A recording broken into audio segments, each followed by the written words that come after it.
Middle east में जारी सैन्य तनाव का असर अब सीधे भारत के रसोइयों तक पहुंचने लगा है। ईरान, अमेरिका और इजराइल के बीच बढ़ते संघर्ष ने एक ऐसी कड़ी को प्रभावित कर दिया जिसका असर आम लोगों की रोजमर्रा की जिंदगी पर पड़ रहा है, और वो है गैस की सप्लाई। वहीं केंद्र सरकार ने घरेलू एलपीजी सिलेंडर की रिफिल बुकिंग के नियमों में बदलाव किया है।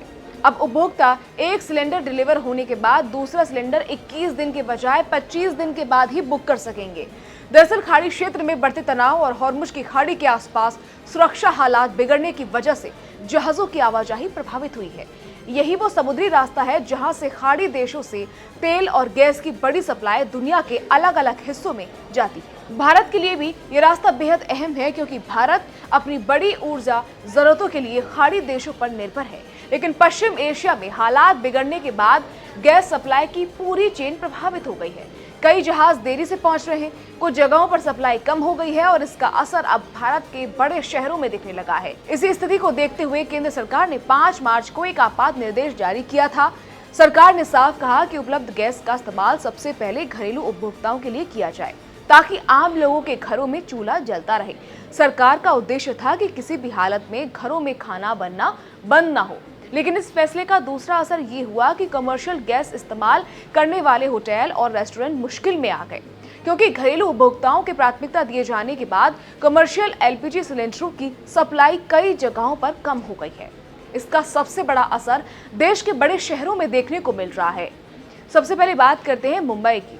देश की आर्थिक राजधानी मुंबई में हालात काफी चिंताजनक होते जा रहे हैं। रिपोर्ट्स के मुताबिक शहर के लगभग 10 से 20% होटल पहले ही बंद हो चुके हैं, क्योंकि उनके पास गैस नहीं बची है। एसोसिएशन का कहना है कि अगर अगले 48 घंटों के भीतर सप्लाई नॉर्मल नहीं हुई तो शहर के करीब 50% होटल बंद होने की स्थिति में पहुंच सकते हैं। वहीं होटल मालिकों का कहना है कि गैस डीलरों के पास स्टॉक लगभग खत्म हो चुका है और नई सप्लाई कब आएगी इसकी कोई स्पष्ट जानकारी नहीं दी जा रही है। मुंबई के कई इलाकों में छोटे बड़े होटल अब अपनी आखिरी सिलेंडर पर चल रहे हैं। कई होटल मालिकों ने बताया कि उनके पास सिर्फ कुछ घंटों की गैस बची है, जिसके बाद उन्हें भी शटर गिराने पड़ सकते हैं। बेंगलुरु का हाल भी कुछ ऐसा ही है। बेंगलुरु होटल्स एसोसिएशन ने जानकारी दी है कि बिना किसी पूर्व सूचना के कमर्शियल एलपीजी सिलेंडरों की सप्लाई रोक दी गई है। इस वजह से एसोसिएशन ने 10 मार्च 2026 से शहर के कई होटल और रेस्टोरेंट बंद करने की घोषणा की है। बेंगलुरु में बड़ी संख्या में छात्र, आईटी कर्मचारी और बाहर से आए लोग रोजाना होटल और रेस्टोरेंट के खाने पर निर्भर रहते हैं। ऐसे में होटल बंद होने से हजारों लोगों की रोजमर्रा की जिंदगी प्रभावित हो सकती है। दक्षिण भारत के एक और बड़े शहर चेन्नई में भी हालात कुछ बेहतर नहीं है। चेन्नई होटल एसोसिएशन का कहना है कि उनके पास अब सिर्फ 2 से 3 दिन का एलपीजी स्टॉक बचा है। स्थिति की गंभीरता को देखते हुए एसोसिएशन ने सीधे प्रधानमंत्री नरेंद्र मोदी को पत्र लिखकर हस्तक्षेप की मांग की है। उनका कहना है कि अगर जल्द सप्लाई बहाल नहीं हुई तो अस्पतालों, हॉस्टलों, आईटी पार्कों और कैटरिंग सेवाओं तक खाना पहुंचना मुश्किल हो सकता है। उधर कोलकाता में भी गैस संकट के असर दिख रहे हैं। यहाँ कई सीएनजी स्टेशनों पर गाड़ियों की लंबी कतारें देखने को मिल रही हैं। ड्राइवरों को घंटों इंतजार करना पड़ रहा है, क्योंकि गैस की सप्लाई सामान्य से कम हो गई है। इसी तरह गुरुग्राम, पुणे और हैदराबाद जैसे शहरों में भी कमर्शियल गैस की कमी की खबरें सामने आ रही हैं। कई रेस्टोरेंट मालिकों का कहना है कि सप्लायर उन्हें सिलेंडर देने से मना कर रहे हैं या बहुत सीमित मात्रा में गैस दे रहे हैं। National restaurant association of India ने भी इस मुद्दे पर चिंता जताई है। एसोसिएशन का कहना है कि सरकार की तरफ से सप्लाई सामान्य होने की बात कही जा रही है, लेकिन जमीनी स्तर पर स्थिति अलग नजर आ रही है। उनका कहना है कि कई जगह सप्लायर साफ कह रहे हैं कि उनके पास देने के लिए गैस ही नहीं है।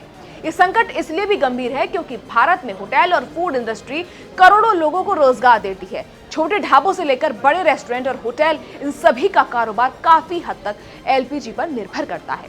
अगर गैस की कमी लंबे समय तक बनी रहती है तो इसका असर सिर्फ होटलों तक सीमित नहीं रहेगा, बल्कि पूरी अर्थव्यवस्था पर पड़ सकता है। सबसे पहले असर दिखेगा खाने की कीमतों पर। अगर होटल और कैटरिंग सेवाएं कम हो जाती हैं तो खाने पीने की चीजें महंगी हो सकती हैं। इसके अलावा लाखों छोटे कारोबारियों और कर्मचारियों की आजीविका पर भी खतरा पैदा हो सकता है। फिलहाल सरकार स्थिति पर नजर बनाए हुए है और ऊर्जा मंत्रालय की तरफ से सप्लाई चेन को सामान्य करने की कोशिशें की जा रही हैं। लेकिन पश्चिम एशिया में तनाव कम होने तक ऊर्जा बाजार में अनिश्चितता बनी रह सकती है। यही वजह है कि अब एक अंतर्राष्ट्रीय संघर्ष का असर सीधे भारत के शहरों, बाजारों और रसोइयों तक महसूस किया जा रहा है। और सबसे बड़ा सवाल यही है, अगर गैस सप्लाई जल्द सामान्य नहीं हुई तो क्या भारत के बड़े शहरों में होटल और फूड सर्विस सेक्टर को और बड़े संकट का सामना करना होगा।